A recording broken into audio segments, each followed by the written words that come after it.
Welcome to the continued podcast adventures of Superhero Speak. But I think many of the people that love this character and that love superheroes in general have used these stories as inspiration to say, you know what? I'm going to do something good in the world. I'm going to make a difference like my hero when I was a kid. That is my fondest memory of it, because when you're doing comic books, you want them to affect people. Right. You want people to care. You want to strike emotions. And I knew that Clone Saga was striking a lot of emotions. Can you imagine Pulp Fiction starring Goofy and Mickey Mouse? I can totally imagine that. I'm sure somebody's written that one too. Quarter pounder with cheese in France, Mickey? What? Royale with cheese. Yeah. I can totally. See? I would watch the hell out of that movie.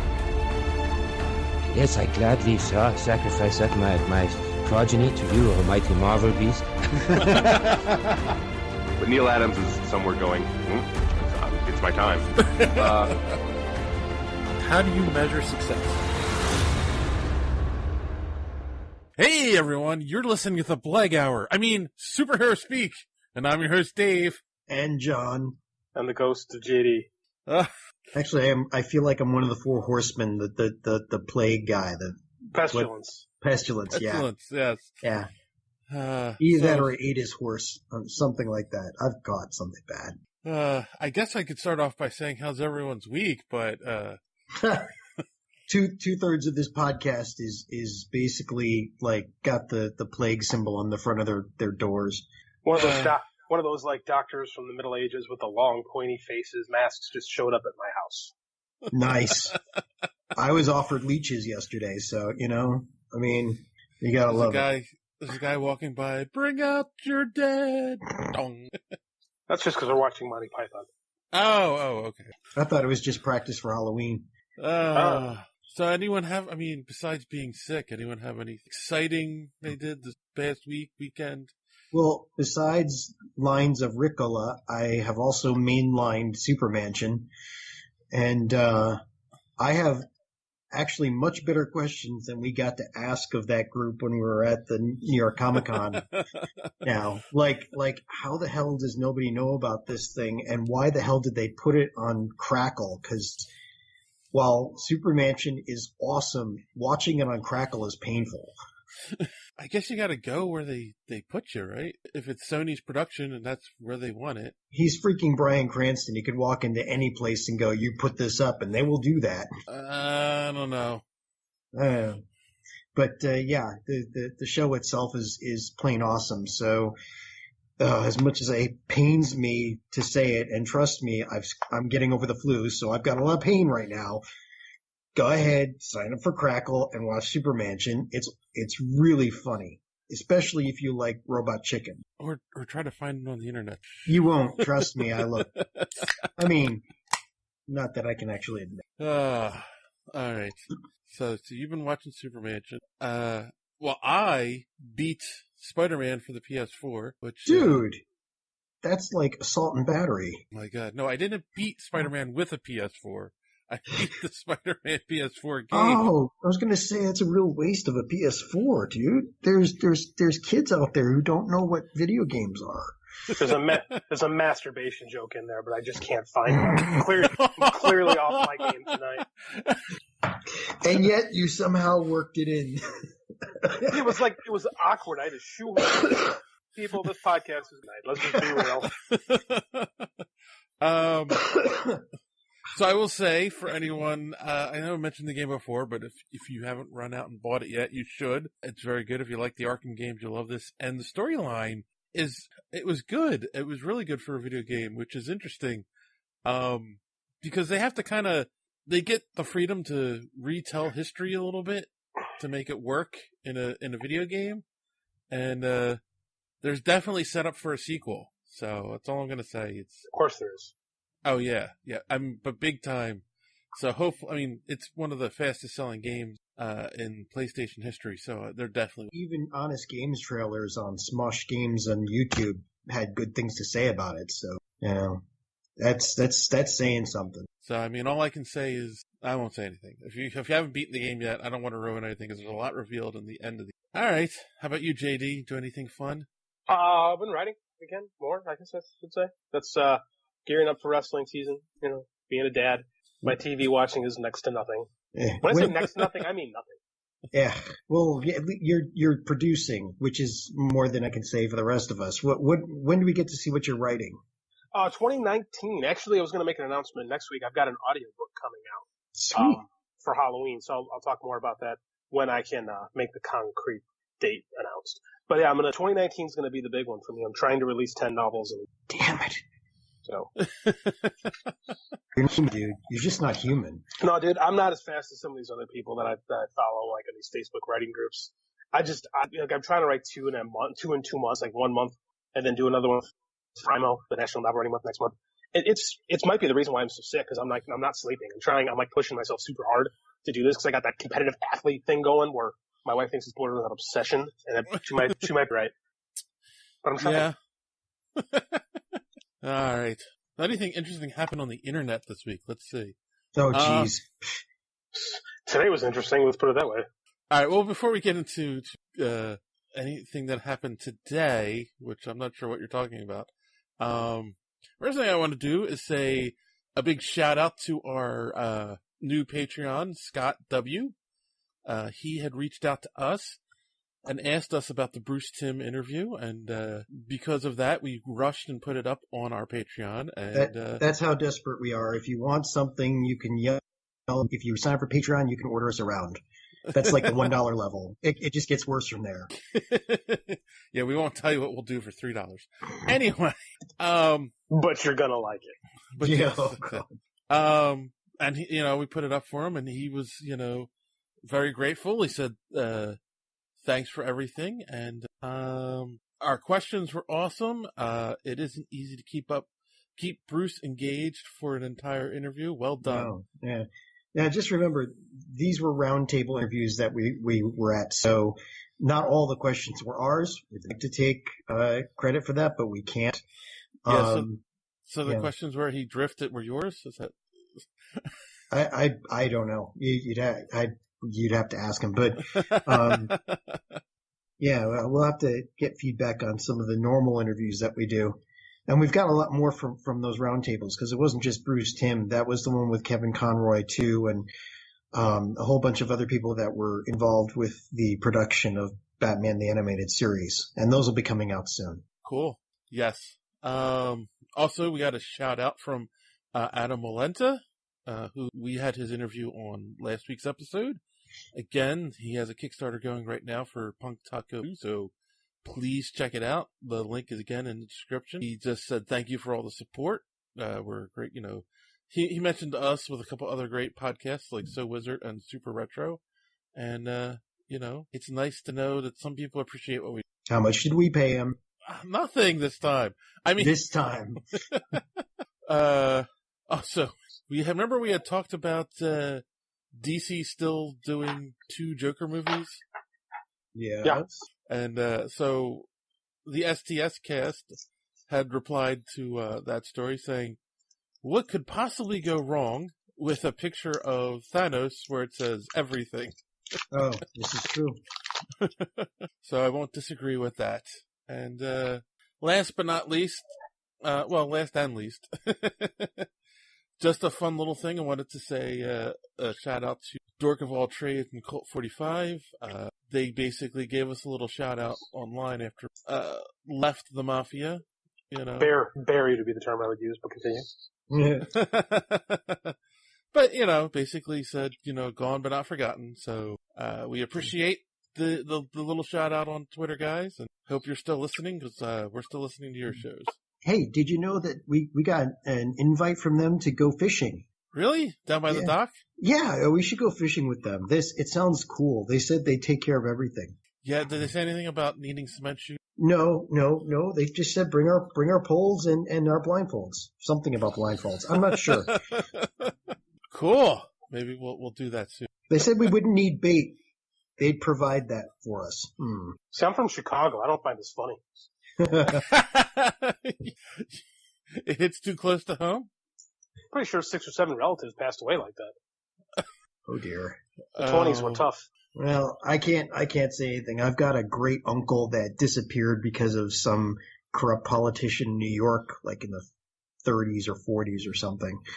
So, I got a mediocre uncle that sticks around. Maybe you should send him for the fishing trip with Cult 45. All right. Let's move on to some news here. Sorry. What? Look, you're just fishing for jokes. Just keep going. So the kind of big news that hit this, Netflix has canceled season 3 of Iron Fist. Oh, I can't really care. Does this surprise anybody, really? I mean, like, it's been, like, I know people thought the second season was better, but I mean, like, it's one of those things where if you didn't like the first, you're not going to watch the second. Like, I never even watched the first, but I heard such bad things. I never even looked at it. I mean, the first was better, but it's just like at the end, the ending, and I won't spoil it, but the ending, you're kind of looking at going, what the fuck is going on here? And, from there, who the hell knows where the hell it was supposed to go? Well, the nice thing about it, though, is they can pick it up in another show. Like, there's still a shared universe. Right. And that's the whole thing, though. Like they kind of set up, a season 3 at the end of season 2. To me, it seemed like an interesting direction, but yeah, they're going to have to pick up those storylines in the other shows now. Or they could have set up 3 different new series. This could be, I was thinking, and you can correct me if I'm wrong, but you're wrong. Wait. Thanks. Yeah. Usually you wait until after I've said something. This could be like the first move to start taking stuff off of Netflix and moving it to the Disney streaming service. But I think that they're contracted with Netflix. So I think those particular shows need to stay with Netflix. Well, yes, but how does that work if they cancel the show? Because that was mentioned in a couple articles that it is possible Iron Fist could live on in the Disney streaming app. Like, no, you're right. You're possibly right on that. But I mean, why would you when that property's dragged through the mud show? Yeah. Like it's the redheaded stepchild of the Marvel Netflix series. It is. This is the thing that I find bizarre, though, because there's no ratings, right? It's just we don't know how well the show did. Because last year there was an article that came out that said season 1 of Iron Fist was the most binged drama series of that year. So season 2 must have terrible numbers then. Right. I'm saying, like, did they not even get half the numbers of season 1? But then it becomes, if they can connect losing subscriptions to having Iron Fist, then I can understand canceling it. But I don't know. If Marvel's willing to put the money up to produce the show, what difference does it make if Netflix carries it or not? I guess that's the question is Marvel going to put the money up to produce the show? Right. Like, there's a lot going on with this that we're never going to really know because of all the fancy legalese contracts. So it might just be a thing where Netflix is like, why invest? Why give them more if we don't have to when they're probably plotting their exit right now? True. Oh, yeah, I didn't even think of that. They're probably working on getting out. Or waiting out their contract, biding their time. Yeah, because I was talking to someone about this at work. The funny thing is, I came to this realization. I'm like, I signed up for Netflix specifically for Daredevil, and then all the shows that followed. So if they all of a sudden move to the Disney app, I probably would cancel Netflix and just sign up for the Disney app. I wouldn't, but we're going to get that way. Right. See, this is what worries me because I'm hearing good things about the content on the DC streaming service, and I've got Netflix, I've got Hulu, I've got Comcast, but I get that for a discount for reasons. But I don't want to have to pay for another 2 or 3 streaming services on top of that, because at that point I'm way over what I normally pay for a full cable bill anyway. And that's right. That's where we're at right now. We haven't quite hit our bust cycle. Yeah, you're right. The market's testing. I mean, they're going to keep putting this stuff out till people stop buying. Yeah, and then there'll be a market retraction. We're not there yet. Right, but no, we kind of are, right? There was that, where was it? That article on AT&T, the AT&T deal. Yes. Where was it? Shoot. Right. HBO, CNN, DC Comics, and more could join a streaming video service under AT&T. Now, granted, that was kind of a rumor type thing under ARS Technica, but still, that would be interesting. HBO hasn't shown a reason yet. They have their own streaming platform, and they've proven that they don't need to latch on to anybody else. Oh yeah, they've got Game of Thrones and shit. So. Right. But, like I said, we have not hit peak market saturation yet. I think it's coming. Oh yeah. I think we're headed there. It's going to happen faster than anyone might be thinking as well, because everyone's talking about, oh, we're coming out with our streaming app. Yeah. Every single one of them. Yeah. So we'll see. The on to other Marvel news. The Russo brothers has wrapped shooting on Avengers 4. Yay. And the Electric Boogaloo. Yeah, they haven't revealed anything yet. They sent out a picture of a light when they finished wrapping. That is proven everything from Sasquatch to Illuminati. Yes. And actually, Kevin Smith had an interesting theory on it. He said it was a tail light. Like the tail lights in the rear view. Oh. You're pulling away and wrapping up. So could be. Some people thought there were words hidden in the light. I don't see it. So. Whatever. It just looks like a light to me. Yeah. So the question now becomes, when's the trailer going to come? Well, when that happens, we'll definitely post. Super Bowl, right? Oh, that would be interesting. I mean, I'm pretty sure that's how those things usually go. Yeah. I mean, I think you have to wait till February for a May movie. Yeah. That's what they made us do last time. God, yeah. that would make a lot of geeks watch, what's it called? Football? Yeah. You're telling me a consumer product is trying to make getting more eyes on its promotion? Shocked to hear. Shocked. Yeah. I just hope something leaks soon. I mean, keep me on the film. Might happen. Yeah. All right. Before we jump into the next story, because I'm not sure how that's going to go. There's been some fun on Twitter.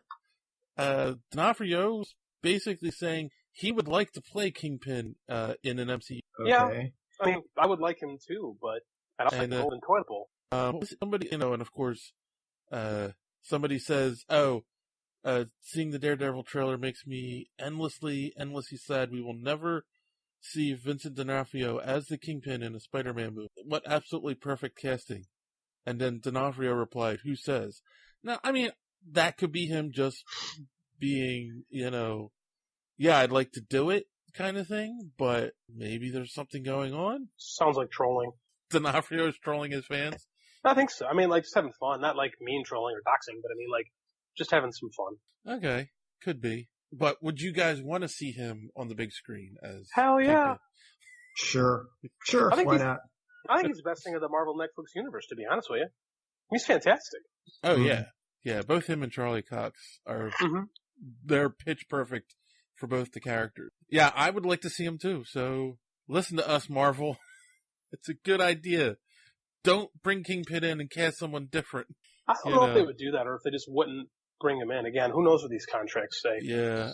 I don't think they would bring him in. They wouldn't pull a Flash. No. All right, so real quick before we get in, we'll do this story now. So Chuck Wendig, and I only bring this up because it was all over the internet, and I don't read the Star Wars books, but he was fired from the Marvel Star Wars, and apparently he had a lot to say about it on Twitter. Yeah, I heard along with that. Pretty messed up.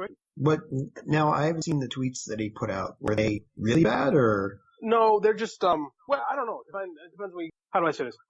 He engaged with a certain community that likes to harass people online. Crap, Comicsgate. To say that he gave as good as he got would be fairly accurate.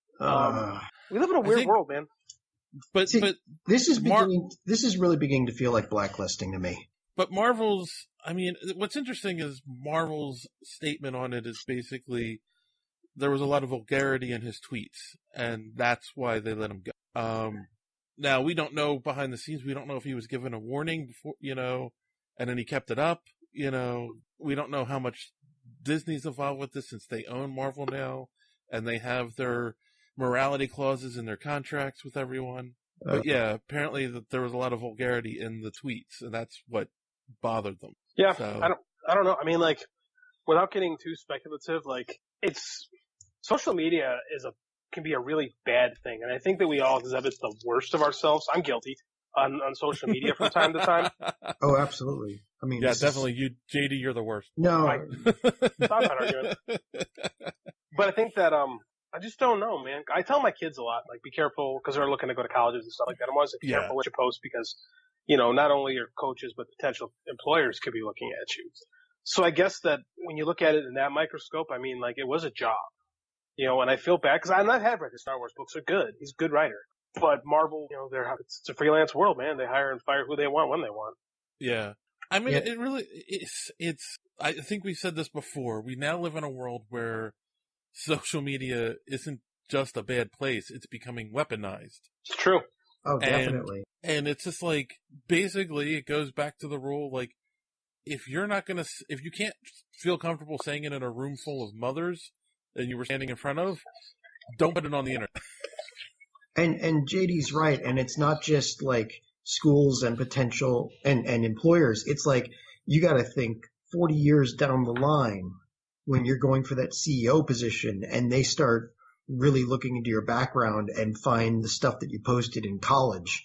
That's happened. That's happened, man. I know. And that's the problem. That's like, I mean, yeah, it's very dangerous now to be posting literally anything, even on your Facebook, even if you've got it on private, because I mean, how many times has Facebook been hacked at this point? And any of the social media, you can put anything in private and it would still come out later.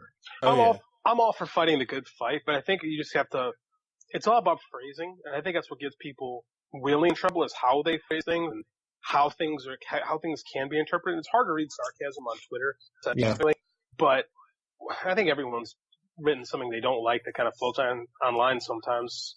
But it's unfortunate, man. I think they lost a really good writer. I also kind of think it comes down to, like, I don't care what the argument is and what side you're on or anything. Once you start throwing vulgarities in, you know, it makes it hard to have people take you seriously in your argument anyway. I agree with that. So just try to, like, give a logical answer or a good argument against what people are saying without saying, you know, calling someone a fucktard or whatever, if what would have been a good test is if he hadn't used any vulgarity and he got fired anyway. Because right now, I mean, I get it. You're the mouse and you've got kids reading this stuff and you're trying to keep a clean image and he used a lot of swear words. It's fine. I get it. I feel sad about it because, like I said before, it's beginning to feel a lot like blacklisting or blackballing from the 1950s, from the commie hunts, from McCarthyism. But in this case, it's the Comicsgate guys going after anybody they don't agree with and using just about anything that you've ever written ever to try and get you fired from your position. And it's wrong. But like Dave said, if you give them ammunition, if you're handing them the bullets, you know? Yeah. So kids, if you're going to insult somebody, go high, right? Make sure you use words like microcephalic addlepate. Stuff that they will have to look up before they try to take you down. Or doo-doo head. Wait. Huh? Go the opposite direction. That's not vulgarity. It's just silly. All right. Speaking of vulgarity, there is in the comics, Marvel has revealed there's going to be a new lineup for the Guardians of the Galaxy. Have you guys looked at this? I did. I'm looking at it right now. So you've got Groot, Moondragon, Nova, Silver Surfer, Cosmic Ghost Rider, Adam Warlock, Beta Ray Bill, Darkhawk, Phila Vale, Gladiator, and Star-Lord. So, like, who's left? Those are your cosmic heavy hitters. I mean, that's some Jim Starlin level stuff right there. Yeah. Right. I mean, what can they not take on with that? I don't know. So it's is that really Darkhawk? Yeah. Jesus, I haven't seen Darkhawk in a long time. I just ran across the issues I have from the original run downstairs about a month ago. I like that book too. It just never quite caught on, you know? No, he didn't. Yeah. And it's going to be writer Donnie Cates and artist Jeff Shaw on the book. And it's going to be out early next year, so I'm going to keep an eye out for this because I'm curious, how are they going to bring Beta Ray Bill back? Oh, yeah, this is interesting. You got cosmic power. What are they going to do? Take on Eternity? I mean, what? Are they going to have a SmackDown with the Living Tribunal? I don't get it. I think you're going to have to be honest with you. Because this isn't like a team. This is like a wave. It's pretty cool, man. I dig this. I like that it's the original Rich Rider Nova. Glad to see he's back. This is really neat. I'm curious. Celestials aren't going to want to mess with these guys. Oh, and that was the other thing I found interesting. The first arc is called Endgame. Oh, jeez. Okay. So they can clearly state that will not be the title of Avengers 4. Yes. Thank you. I owe Donny Cates just for that alone, because that would have been a terrible title. I think they did that on purpose. I honestly do. I get it. So yeah. It sounds like we're all looking forward to that, so definitely keep our eyes open. You ever read Donny Cates' stuff? He's kind of bonkers with how he writes. He's real high concept, real weird, I guess you could say, but his stuff's a lot of fun. He'd have to be in order to take this on. I mean, where do you go with the storyline on this, right? It's like trying to write for Superman. It's like, okay, well, throw Kryptonite in, right? Because it's your only shot at a good storyline. I think Kryptonite joins the team next issue. Cool. Nice. Is that foreshadowing? I'd like to see that as foreshadowing. No, that's 5 shadowing. Oh, okay. All right. Sorry, I got to mainline another Ricola here. All right. So then finally, more set pictures have come out from Spider-Man Far From Home movie, and it reveals another Spider-Man. So you remember we originally talked the first set photo that came out, kind of showed him standing on top of the Ferris wheel in what people said looks like the Spider-Man Noir suit. It was an all black, and you could see it looked like he had goggles. It was either the homemade suit in really dark shadow, or it was the Spider Noirs. This costume is basically the red and blue from Spider-Man Homecoming and so on, but it's red and black. This is the superior Spider-Man costume, so it looks. Ooh. Yes. I doubt they're going to do that, but that's what. So I'm going to throw something out, and we'll see how the internet handles this idea. Could they be doing Spider-Verse? That would be a mammoth undertaking. Yeah, that would be like a second Marvel Cinematic Universe, or like its own three movie series or something, or more even. I mean, that's a big one. That could be as big as they want to do it. Really, I'm going to say no, mainly because the cartoon that's coming out is the same thing. And it looks good. It does look great, by the way. I don't think they'd repeat themselves quite that close, that soon anyway. Well, partially because they're still laughing at DC with the 2 or 3 different Jokers at this point. Yeah, right. Far be it for them to make the same mistake as they're tearing down DC for that. So my guess is because we aligned this Spider-Man with Iron Man, and just give him a bunch of copies. That's why. True. Well, I mean, I'm throwing it out there just because I also thought, well, could Far From Home not mean he's in Europe, but he's actually in another dimension? Could be. It's something to make the internet go. And then come up with the completely wrong conclusions. Yes, and exactly. then spread them as rumors. That's how stuff like this starts. The shows like ours. Yep. Yes. So now let's go across the aisle. We finally have our Alfred cast for the Pennyworth series that we're all dying to watch. Or just dying. I mean, seriously, I could die without that. Who cares? And Jason Bannon has been cast as Alfred. Yeah, I can't believe they're actually making that. Are they completely out of stories to tell? I mean, do they not listen to any of the actual comic book writers on their staffs? So we've fallen so down the rabbit hole, we're doing a prequel to a prequel. That's what this is, isn't it? Isn't it a prequel to Gotham? Basically. Who cares? I don't know this whole thing. Well, that's like the show Krypton. That was, a prequel to a super prequel to Superman. I guess you could look at it as a prequel to Smallville. Actually, Krypton isn't so bad. It's not that bad. I'll give it that.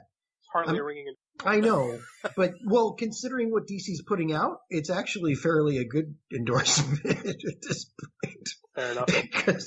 because otherwise you've got this Alfred Pennyworth thing. So not that bad is high praise. Yeah, it's still. I mean, I can see that on the show's advertisement. Quotes, doesn't completely suck. I mean, to be perfectly blunt, Krypton still shits the bed for all the storylines because you have to involve time travel, and they never handle that well, and it's just one big plot hole. But the acting isn't bad, the plot line isn't that bad, and whatever. But this Pennyworth thing, this stuff has got to stop.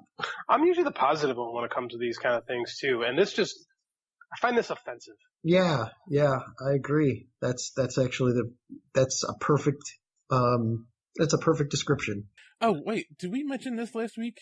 That speaking of Pennyworth, that they announced at New York Comic Con that the show Gotham will end with Batman? No, but we were probably too busy dancing in the aisles for all the new content that we got for being real press. I was busy not caring. Yeah, I'm just wondering how they're going to end with a 15-year-old Batman. Are they going to do a time jump like Smallville did? They're going to move it over to the CW. I mean, you can't have a training montage with Batman who's supposed to literally have mastered every martial art, in the 3 years that he's been. It's not even that. He can't do it. That's so crazy because by the time Smallville ended, Superman had been not really Superman for 5 years, and it was going gray before he became Superman. and now Batman's going to be this twerp who I'm fairly certain anyone on the street can beat up. This whole, I hate Gotham. Gotham is everything wrong with superhero television. It is. Speaking of superhero television and an actor that I feel should have been cast as Superman or Batman, I definitely think he is a better. We got our Mr. Negative for Doom Patrol, and that is Matt Palmer. This actually piqued my interest because I like him as White Collar is one of my favorite shows. I really like him as an actor. He is good. And I'm not kidding when I say I could picture him as Superman. People have been talking about him for Superman for a long, long time. Going back to when J.J. Abrams was attached to the project in the early 2000s. Yeah. Because he's charming, he's got the square jaw, it's just he ticks all the boxes, He was in, what was that stripper movie? It was all guys. Magic Mike? Yeah, he was in both the Magic Mikes. I mean, come on, he's perfect. Oh, wait. That's just on my box. He's a really good actor, though. Yeah. And he's got charisma. Exactly. So did Henry Cavill. We just didn't know it until he was in a Mission Impossible movie. Well, that's true, too. That's what Zack Snyder will do to your charisma. It's almost as bad as being touched by, M. Night Shyamalan. Ooh, did you ever see The Happening? Yeah, exactly. That's exactly it. What? Marky Mark is so bad in that movie. What? No. Right? Marky Mark is so bad in that movie. Exactly. It's the tree. The trees. The trees are killing us. That's so bad. No. Exactly. What? No. That one's. Yeah, but come on. Glass looks good. Glass does look good. Mm-hmm. His first two movies were pretty good. Yes. Since then, it's been on. Well, and Split was good too, but I haven't seen that. No one realized it was an M. Night Shyamalan movie until it was over. How sad is that? Where that guy went from being the next Spielberg to we can't attach his name to this or people won't see it. Yes. Well, it's the same problem with all the great creators.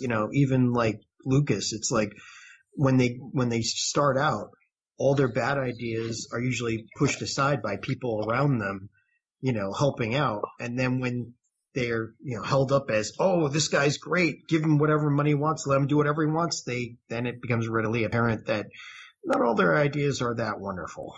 Every creator needs an editor. Yes, exactly. Like the Star Wars prequels.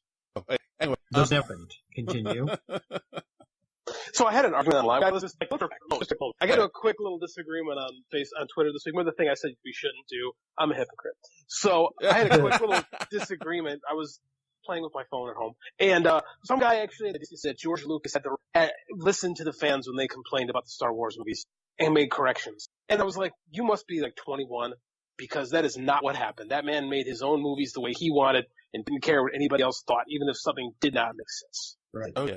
Like, yeah, I'm sorry. He even went back and tweaked the original movie over and over again. We didn't need Jabba in the first movie. Nope. We didn't need Greedo to like slightly move out of, or Han to slightly move out of the way very awkwardly with Greedo. Like he just kept doing what he wanted. I think that's an argument for auteurism and directing your movie the way you want. And hey, sorry, I have a timer set on my phone to end me when I've used too much internet for the day, and apparently I just hit it, so I had to reprogram my phone for a second. Oh, okay. Nice. So you were saying, as I was saying, I don't remember what I was saying. George Lucas, his Wayne, didn't listen to the fans one iota. Star Wars fans have always been whiny. Pretty much. That is so true.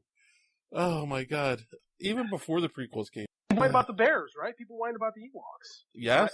Like there had to have been people in 1980 complaining that Darth Vader was Luke Skywalker's father. Like there had to have been angry nerd like bonfires and stuff like that where people talked about that. Yes, exactly. Like, oh, that can't be real. That's stupid. It doesn't make any sense. He doesn't know him in the first one. Like, there's no way that didn't actually happen. Well, there's also but he kissed her. How could she be his sister? In retrospect, creepy. Yeah. So yeah, of all the things he took out of the first movies, he left the incest. Good times. Speaking of things that aren't creepy, DC's Secret Six gets a pilot commitment at CBS. Whatever. Oh, I take this book. You don't like this? No, it's just, I'll believe that it's going to be a good show when I see that they haven't ruined it. That's fair enough. I can't argue with that.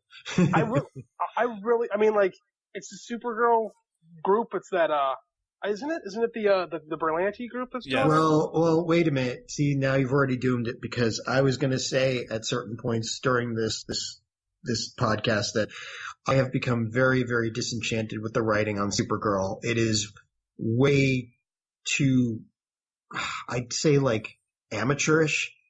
They've been so heavy-handed with some of the social commentary that it reads like a PSA rather than a superhero show. Yeah, but hasn't Arrow been a lot better so far?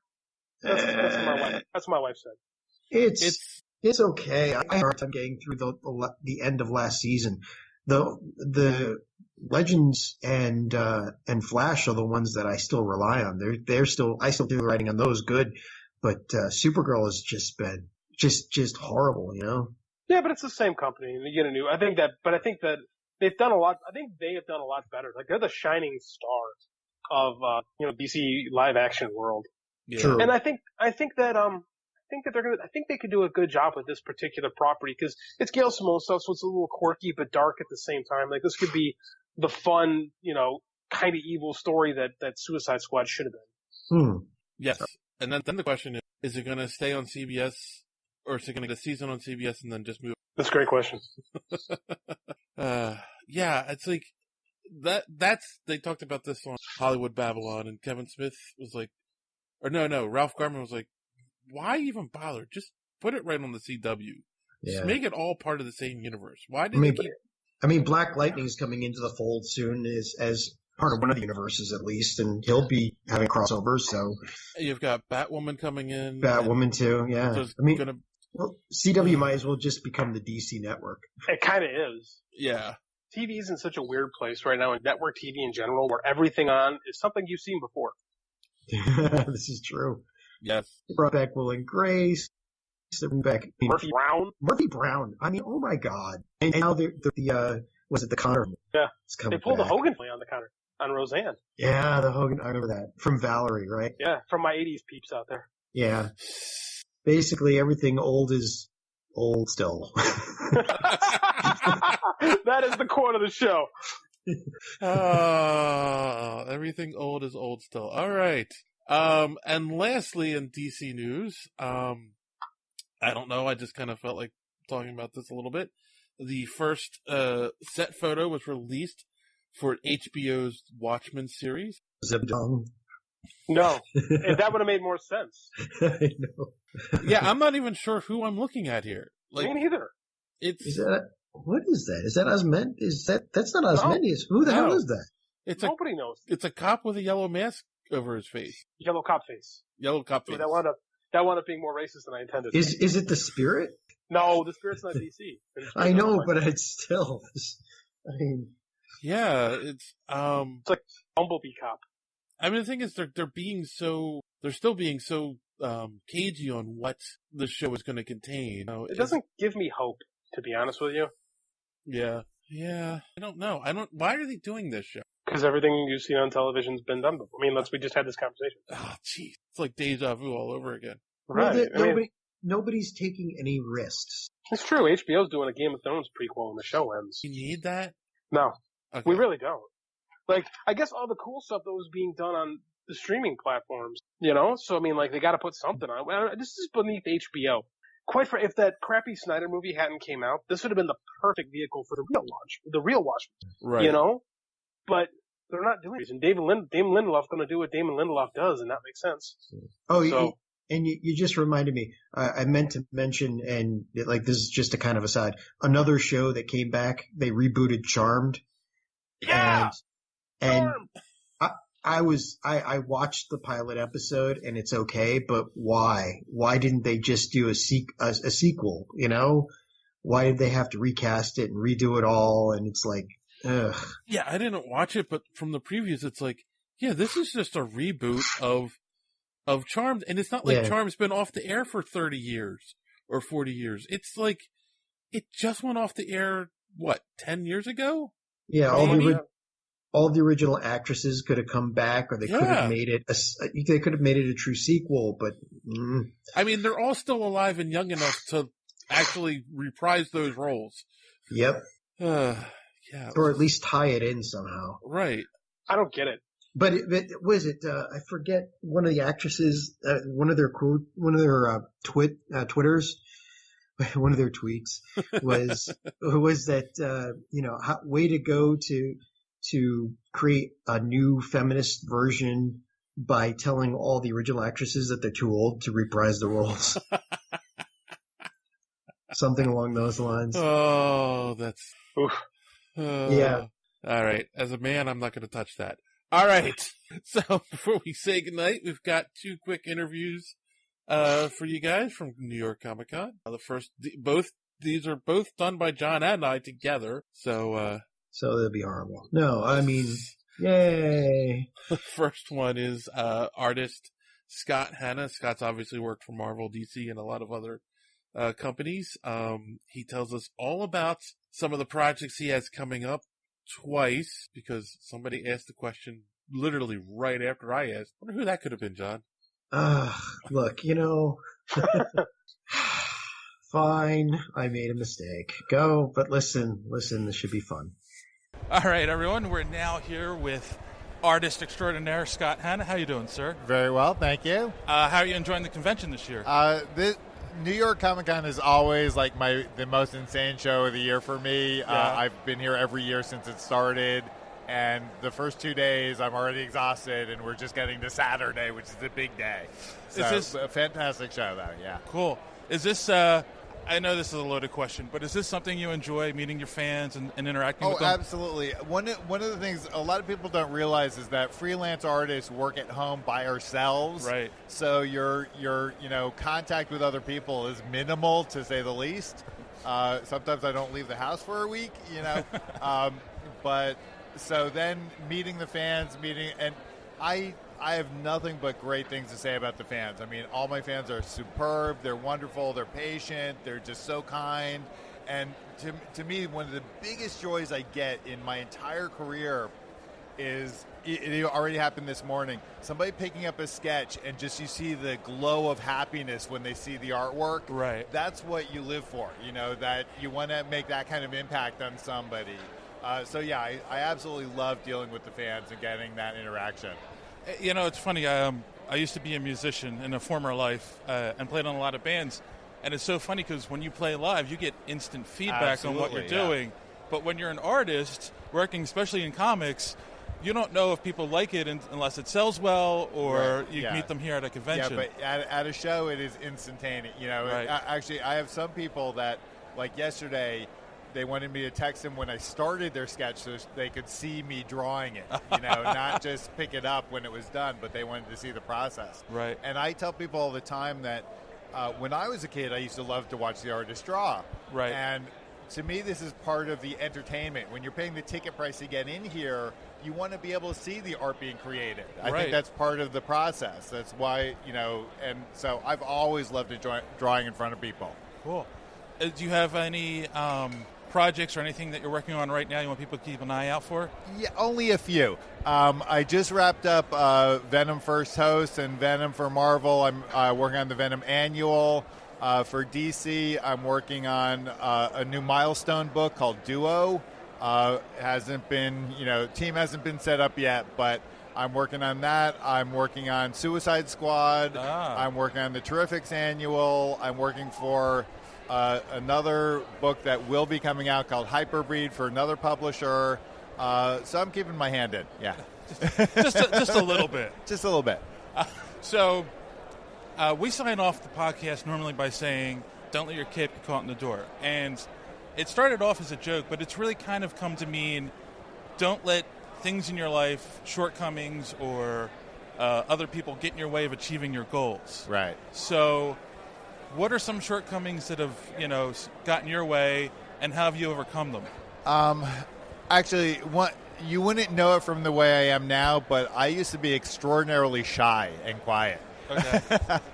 Then I became a teacher and kind of got rid of that. But one of the hardest things for me when I graduated from college trying to get a work as an artist was trying to sell your own work when you're shy is really, really tough. Right. So luckily, actually, that's part of why I got into comics, because once you get your foot in the door, back in the old days, if you were on a monthly, you knew what you were doing next month, and you had an ongoing gig.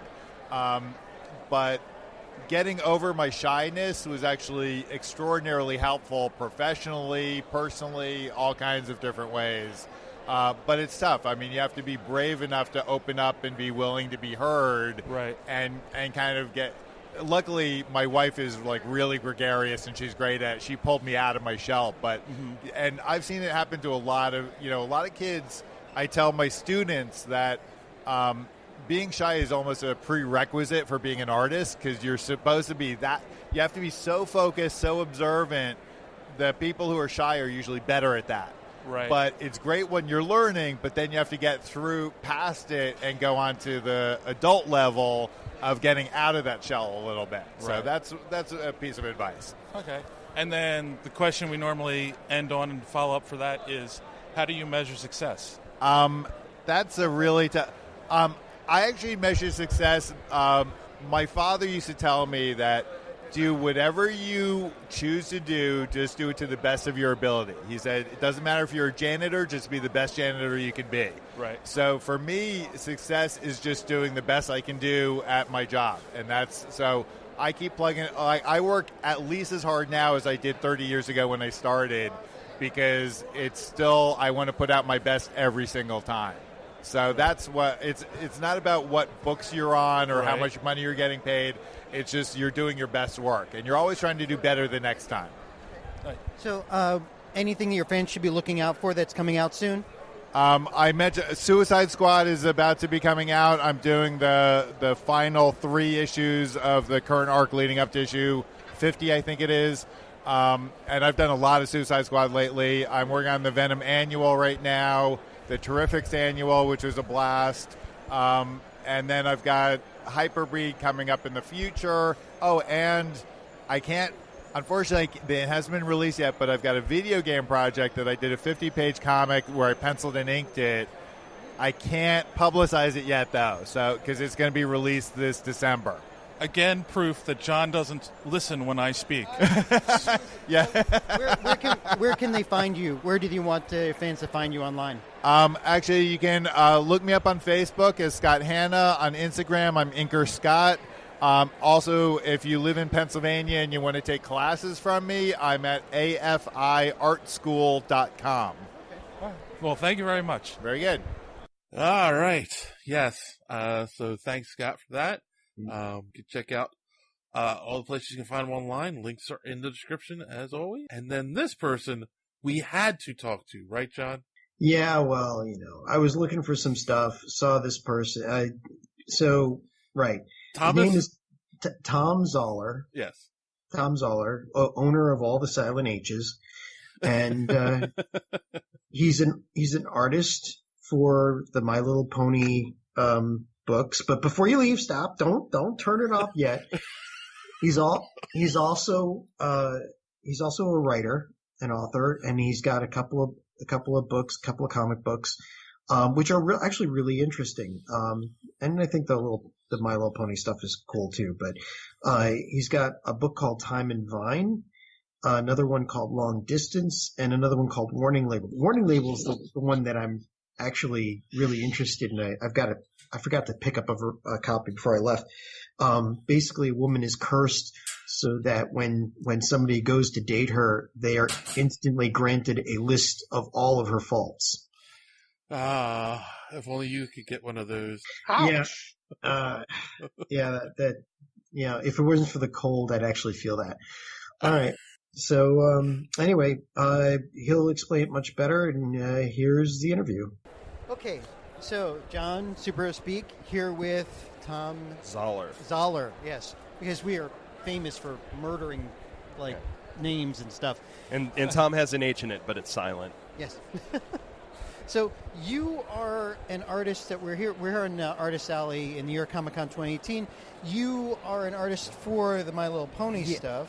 Yes, I write for the My Little Pony books, and now I'm doing covers for the My Little Pony. I drew one issue. I drew the Twilight Sparkle one-shot when they first started doing the books. Okay. And you also do your own stuff. I do my own stuff. I've been doing that for years. I did a book called Love and Capes for years and years, which was eventually published by IDW. I did a book called Long Distance, about a couple in a long-distance relationship.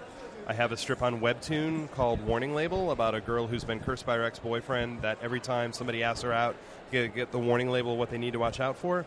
And the other thing I did for IDW recently is, I did Tsum Tsum's, Disney's Tsum Tsum's Kingdom, wrote that and drew covers for it. Mm-hmm. And then I did Time and Vine, which is about a magical time-traveling winery that when you drink a bottle from 1912, you go back to 1912. All right, there's a lot to unpack there.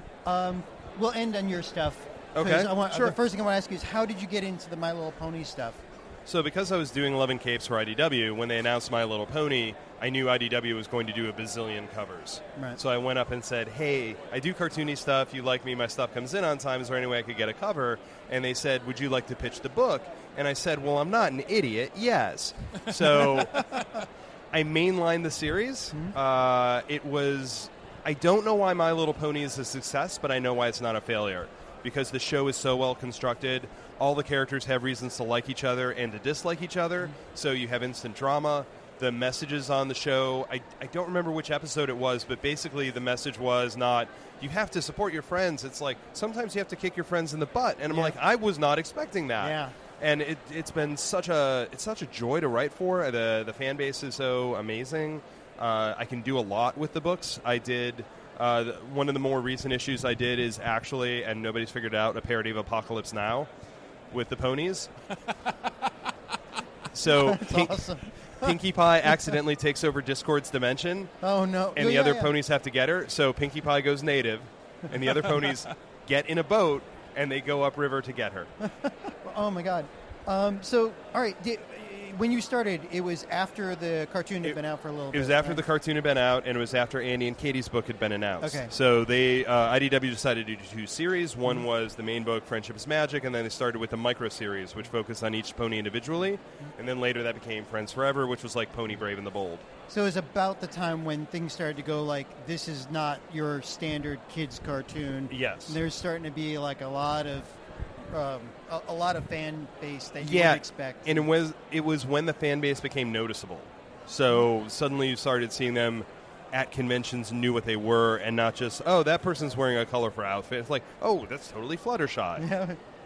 So he doesn't know about all that. We live in a world now where people complain about continuity a lot. Mm-hmm. Oh yeah. So when you're working on a licensed property like that, is there anything like is the follow? Do you have to pay attention to the cartoon, anything like that? Go ahead. I'll follow up that with how much leeway do the... So, my general rule about working on a licensed property is that I have to put all the toys in the back in the box where I found them. So you can't kill off characters, you can't create new long-lost relatives, you can't do anything that damage the show. There was at least 1 year where we were looped in on what was going on in the show, and we were told to pitch to that. Okay. So, building up on things that had happened. Everything we do goes to our editor, it goes through Hasbro.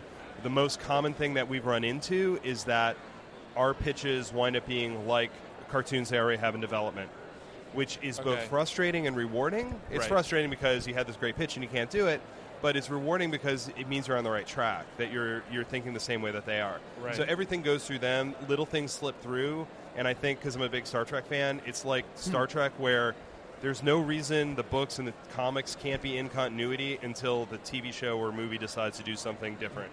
Right. So we can expand on stuff. I made references to Discord, who's essentially Q in Star Trek. I had him, voice actor. Yes, and I had him meet Zecora, who I treated like Guinan. So they had this very clear moment where they know who each other are and they don't like each other, but you never dip into it, and it doesn't get in the way of other stuff. It just enriches it. Nice. And after 8 seasons, you have so much to play with at this point. Yeah, and it's still a broad enough world where you can figure out new and different things to do. So we know if you kill off Rainbow Dash in the beginning of a book, she'll be alive by the end. Yes, she'll be alive at the end. You try that, though, and that's when the fans line up with pitchforks and torches. I did have a fan asking me if I was going to kill off Twilight Sparkle in a 3-parter that I did. and I'm very conscious of, how fortunate I am to have this job, and that fans don't know what professionals know, and that not everybody's on the same level. But internal monologue, Thom was going, do you think they would let me kill off Twilight Sparkle in the comic book? My answer was, you'll have to read the book and find out.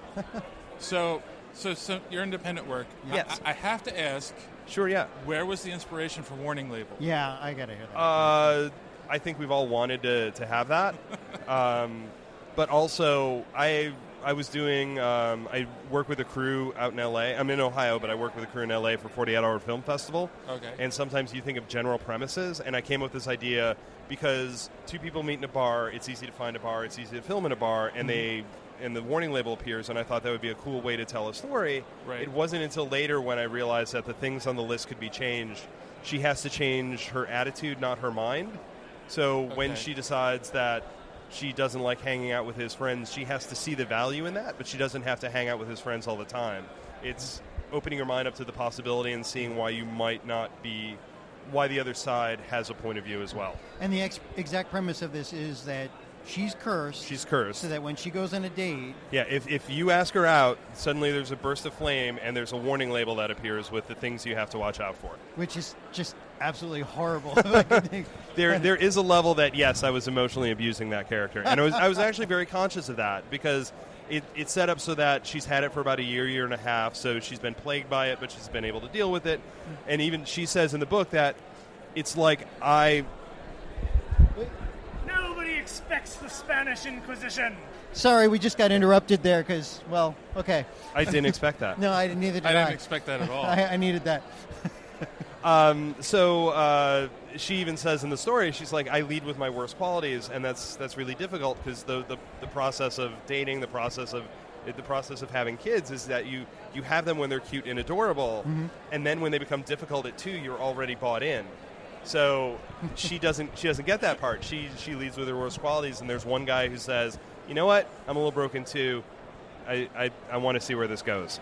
Oh, cool. And now the other one you have is Long Distance. Yes. Now, the OCD in me is loving this because you had to do a lot of logistics. I did a lot of thought. So the book uses color to tell the story. Yeah. It's about a couple that meet in an airport in New York, and it turns out that he lives in Columbus, Ohio. Right. She lives in Chicago because I wanted them to be driving distance. I wanted weather to be a factor.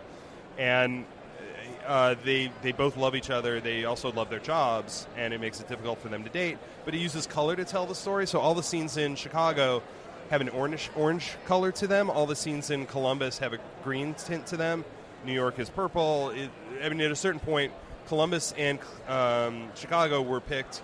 their colors were picked because they were going to be on the page a lot together, so they had to work well. Right. Like you couldn't do like yellow and purple because it would blow your eyes out. And then other places have colors that are designed to work for that scene, but not necessarily repeatedly.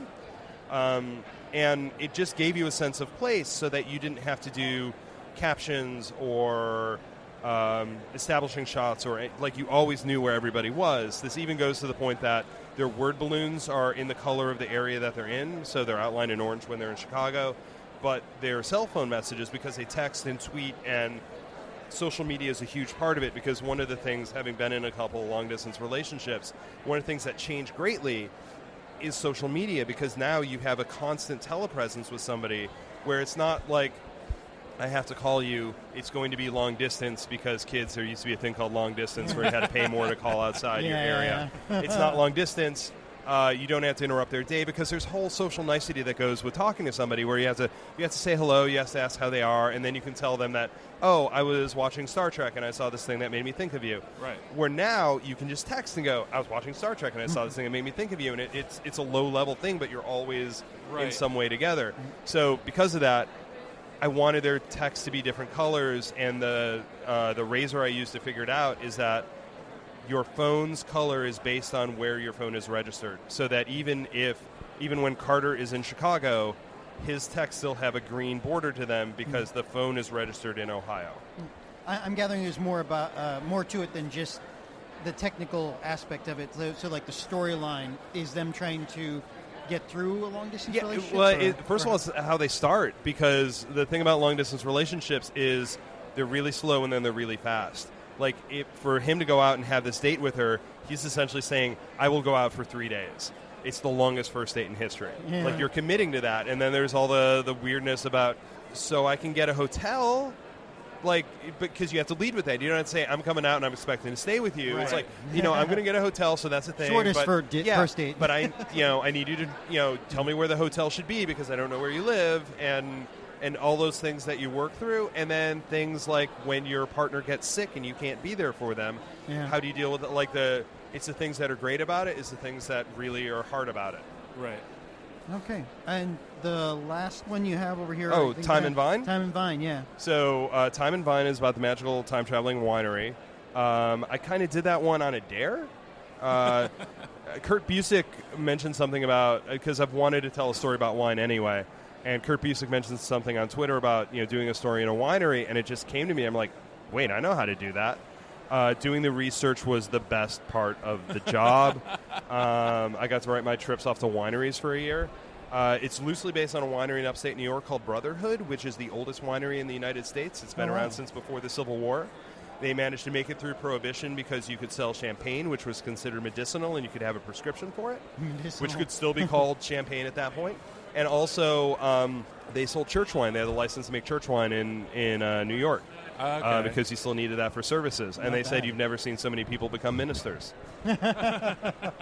So, and the idea is that you go into the right tasting room, you open up a bottle from 19 whatever, and you want to go back to, and when you come out, because it's magic, there's a glamour to you, so your clothes change when you leave, so you don't have to get into why don't your clothes match. You aren't recognizable, so if you go back in time, you could run into yourself, and future you would know it's past you, but past you won't recognize that it's future you. Right. So that solves a couple problems too. And there's a widower who owns the winery, and we get to see his story as they go back in time. He meets a young teacher that he decides to start taking back on a Doctor Who style, and then you find out that her family, who's lived in the area for a while, and her mother is suffering from Alzheimer's, and she gets to experience parts of her mother's life that her mother is not rock solid on, because she can go back and see some of the things that happen that way. That's hard, because I've known people with Alzheimer's. Yeah, me too. I definitely appreciate the thought of all of that, because whenever I watch time travel stuff in movies, it's always like, wait a minute, tricky. How come they don't remember that, or how come?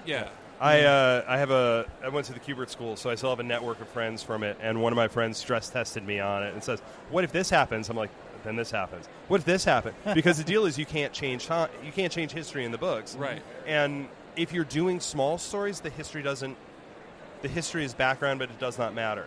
Like, Kennedy's going to get assassinated. I can't stop that. But if you see these characters that you don't know about, you don't know what happened to them anyway.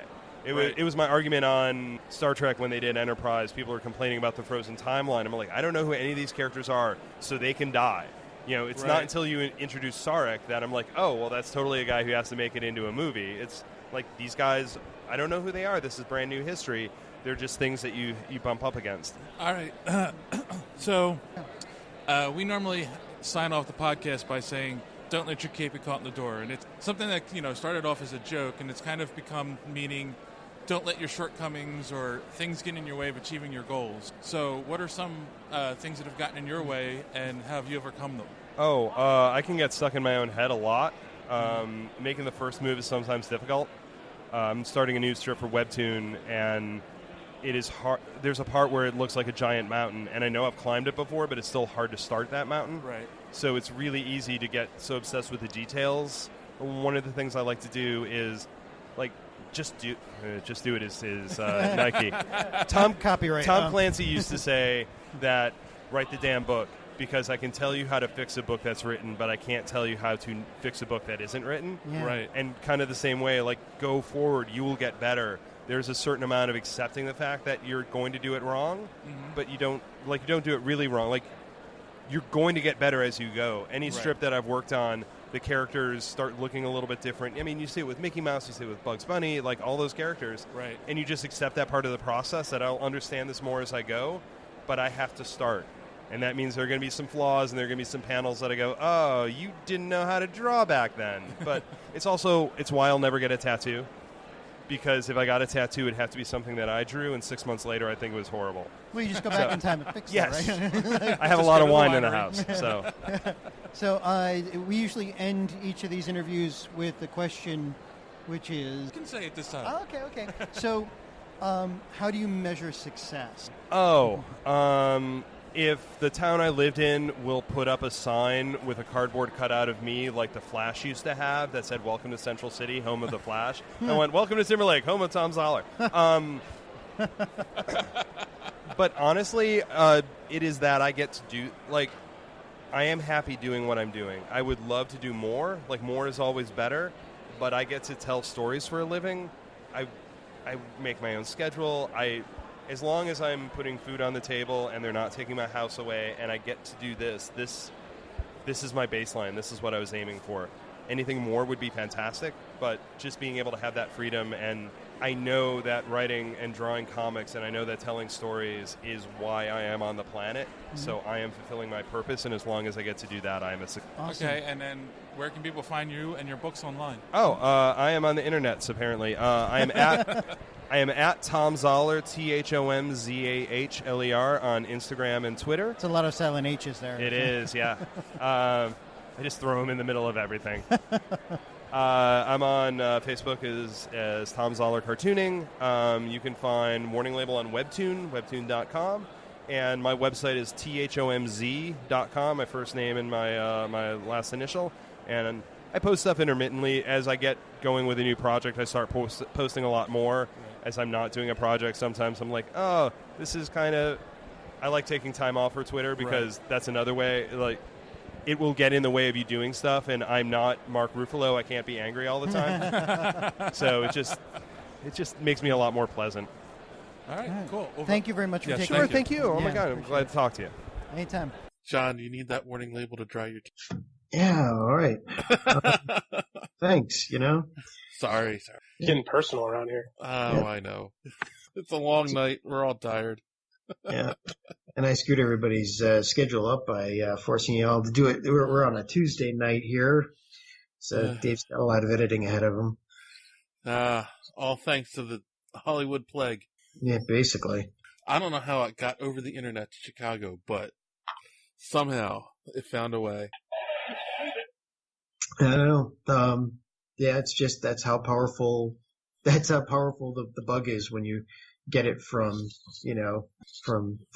Bryan Cranston was patient Bryan zero, Cranston. right? Yeah, I'm blaming it. All right then, boys and girls. So let that be a lesson to you. Avoid Bryan Cranston at all costs.